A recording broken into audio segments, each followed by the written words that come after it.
네, 여러분 안녕하세요, 칠수입니다. 이번에 엘리바스의 반박입니다. 엘리바스의 마지막 말인데요, 이젠 갈 때까지 갑니다. 사람이 어찌 하나님께 유익하겠느냐, 네가 의롭고 경건하다고 하나님께 무슨 유익이 되겠느냐라고 말하는데, 욥이 아무리 의로움을 주장해도 하나님 보시기에는 충분하지 않다라는 겁니다. 그리고 직접적으로 네 죄악의 끝이 없다 라며 그를 정죄하며 그의 죄를 나열합니다. 까닭없이 형제를 볼모로 잡았고, 헐벗고 가난한 사람의 옷을 벗겨 괴롭게 했고, 목마른 자에게 물을 주지 않았고, 고아와 과부와 같은 약자들을 돕지 않고 오히려 괴롭게 했다. 이런 죄를 지었으니 너에게 재앙이 찾아온 것이다 라고. 또한 욥이 하나님이 악인이 죄를 지어도 보지 못하고 알지 못하신다고, 그리고 인간의 삶에 개입할 능력이 없다며 하나님을 모욕하는 말을 했다 하며, 옛적부터 악인들이 걸어온 전형적인 죄의 길을 욥도 걷고 있음을 지적합니다. 그러나 욥은 그런 말을 한 적이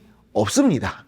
엘리바스는 그러면서 하나님과의 관계를 온전히 하라며 회개를 촉구합니다. 하나님의 말씀을 가슴속에 새기고 악을 멀리하고 자신의 소중한 것을 버리고 하나님을 바라봐야 하고 겸손해야 하며 손을 깨끗이 하고 죄 없는 상태가 되어야 한다는 겁니다. 이것으로 엘리바스의 모든 말이 마무리됩니다. 엘리바스는 근거도 없으면서 당시 사회에서 혐오의 대상이 되는 죄악의 목록들을 열거하며 욥이 그런 죄를 지었을 것이라 단정합니다. 그리고 하나님 앞에서 교만했다고, 그렇지 않고서는 이런 재난을 당할 리가 없다고, 근거도 증거도 사실관계도 확인하지 못해놓고 하지도 않은 말을 지어내며 사람을 죄인으로 낙인 찍어버린 겁니다. 누군가가 죄인이라고 판단할 수 있는 분은 오직 하나님 한 분뿐이십니다. 엘리바스는 욥이 하나님의 자리를 넘보는 교만에 빠졌다고 했지만 결국 다른 사람을 판단하며 하나님의 자리를 뺏은 것이 자신이라는 사실에 대해서는 전혀 모르고 있었던 겁니다.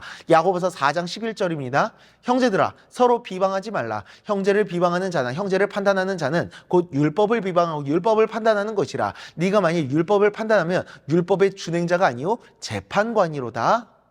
아멘. 누군가를 판단할 수 있는 유일한 분은 우리의 인생의 주관자 되시는 하나님뿐이심을 기억하며 남을 판단하는 교만을 내려놓고 그 앞에 온전히 겸손할 수 있기를 간절히 소망합니다. 기도하겠습니다.